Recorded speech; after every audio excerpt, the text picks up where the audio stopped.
FIA do with their money, I'm baffled. They don't pay for driver stewards, they don't pay for their president. Oh, they take them all out of their first class. Well, yeah, there is that. Expenses. And they got their place on salaries. Place de la Concorde. There we go. 4 minutes to go in the session. Some overheads on that. Yeah, just a little. 4 minutes left on the clock.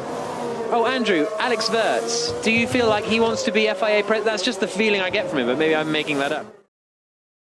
The vibrations look better in data now. Vibrations better in data. Yeah, much better. So, yeah. Well, that answers that one. I thought that would have been a conversation you might have had. That's why I sort of got involved a little bit. I find with Alex Wirtz, he's very, very vocal with the FIA in terms of the driver's point of view, the head of the GPDA. And he said many times that he doesn't want to be the head of the GPDA anymore, but he's still kind of there.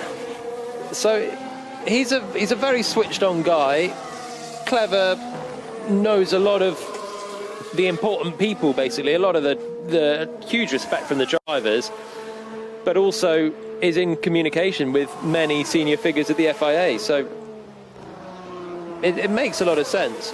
And even though he says he doesn't want it, I remember, I think it was 2015, 2016, he was looking to step down from the GPDA and Vibrations too big now. Okay, let's say box. People, anyone obvious who wants to take that role. Is it an unpaid role? yeah. Yeah, I believe, yeah. Well, yeah. then Palmer. What, are you just touting me for any unpaid role now? What is this? I already worked so hard, and now you're trying to get me to do even more work for no dosh. Vibrations too big now. Let's say box. So Hamilton's saying the vibrations on his soft tyre are too big now. Have you ever been marshalling? No. You should give it a go, unpaid. 2 minutes left on the clock.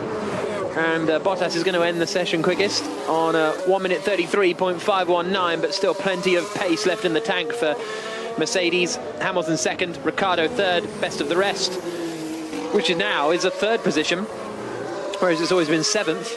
Sainz, Norris, Perez, the top six. Verstappen, Leclerc, Ocon, Vettel, the top 10. And then Gasly, Albon, Kvyat, Raikkonen, Latifi, the top 15. Russell, Stroll, Magnussen, Giovinazzi and Grosjean, the top 20. Confirmation, by the way, that it is where race control is, that is where the finish line is. That's why you get the start-finish offsets at certain tracks and it usually kind of coincides with the start of the pit lane, mainly because race control is at the start of the pit lane. So any track that you can think of where the timing line is at the finish line, that's where race control is. I told you we'd get the answer by the end of it. A minute left on the clock, and Hamilton getting pushed back into the garage. A few fans with Union flags in the grandstands, with Lewis written on them. Not absolutely packed the grandstands, but a decent attendance. They're hoping to have, 30,000 fans for the Eiffel Grand Prix at the Nürburgring in a couple of months' time, which will be very cool. Sound you hear Bottas coming down towards turn one. And he is going to end the session quickest. Another good day for Bottas on Friday. But can he replicate that on Saturday and Sunday, as he has done a fair amount of times in Sochi? Daniel Ricciardo is going to end it best of the rest. 2 tenths clear of the McLarens, but I think Verstappen's going to be in there with Ricciardo eventually. If he can get on top of it, it'll be a close fight though. Yeah, he should be there. I think in race running, he will get himself ahead of the midfielders, as we've seen really before. And we saw last time out Albon ending up just ahead of those midfielders as well in the other Red Bull. Albon is right now outside the top 10. So again, if Red Bull is struggling to be at the top of the midfield, Albon's going to be struggling to get his way towards that front pack.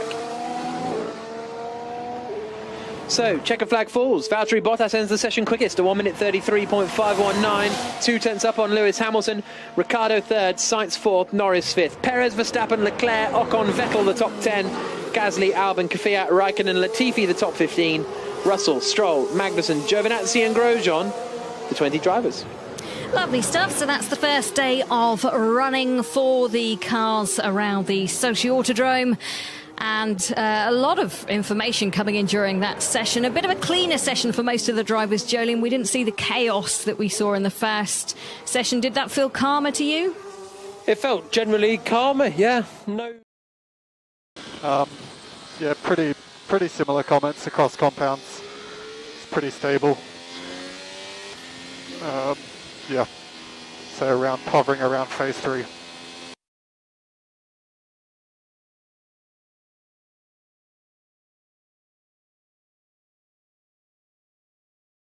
We just said I think Verstappen can get himself to the front of that midfield pack.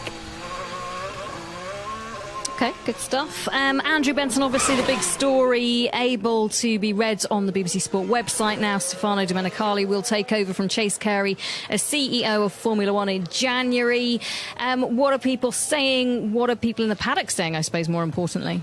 Well, McLaren have been very quick to welcome Stefano Domenicali. They've said that he's Zach Brown saying he's the right person to lead the sport into its new era.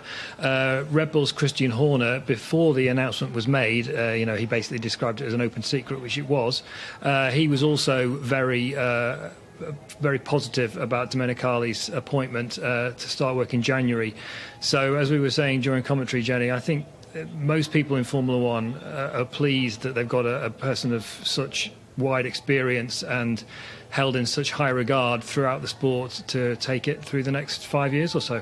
Yeah, a whole different array of opinions. Do get in touch with us, won't you? Hashtag BBC F1 or f1@bbc.co.uk is the email address if you want to get in touch. PTG